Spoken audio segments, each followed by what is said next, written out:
অঙ্ক একেবারেই সহজ যদি আমরা ব্রেন ক্যালকুলেশনের মাধ্যমে একটু গবেষণা করি। এখানে দেখেন x square plus 9y square এই রাশিটির সাথে কত যোগ করলে যোগফল পূর্ণ বর্গ সংখ্যা হবে।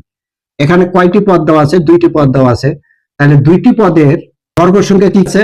সেটা হলো যে a plus b whole square. এই দুইটি পদ আছে, দুইটি পদের হোল স্কোয়ার মানে বর্গ, এটা একটা বর্গ হলো। এটার সূত্র কি? a square plus 2b plus হলো b স্কোয়ার। এখানে দেওয়া আছে কি এক্স স্কোয়ার প্লাস হলো 9y স্কোয়ার।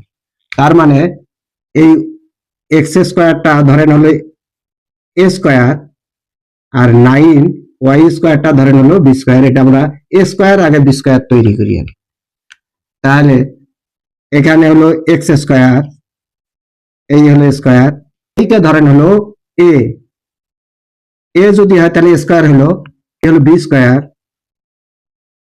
বি স্কোয়ারটা ধরেন হলো 3 3 হলো 9, 3y তার উপর হলো হোল স্কোয়ার। তার মানে এটা হলো বি মানে হলো বি স্কোয়ার হলো। তাহলে এখন আমাদের দরকার কি? স্কোয়ার বি স্কোয়ার গেল, এখন আমাদের দরকার হলো 2ab। তাহলে এখানে 2ab আমাদের তৈরি করতে হবে।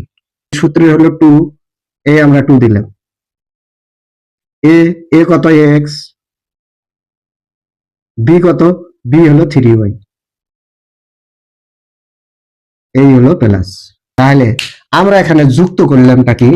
যুক্ত করলামটা হলো এটার সাথে তো এটার মিল আছে, এটার সাথে এটার মিল আছে। তাহলে এখানে যুক্ত হলো কত? এই যে এইটুকু যুক্ত হলো। তাহলে এইটুকু কি আছে? 3 গুণ হলো 6, এই হলো 6 এক্স আর হলো ওয়াই, এক্স ওয়াই।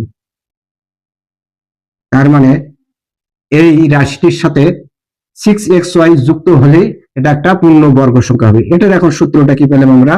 এটা সূত্র পেলাম হলো এক্স প্লাস হলো বিগত 3y তার উপর হলো হোল স্কোয়ার।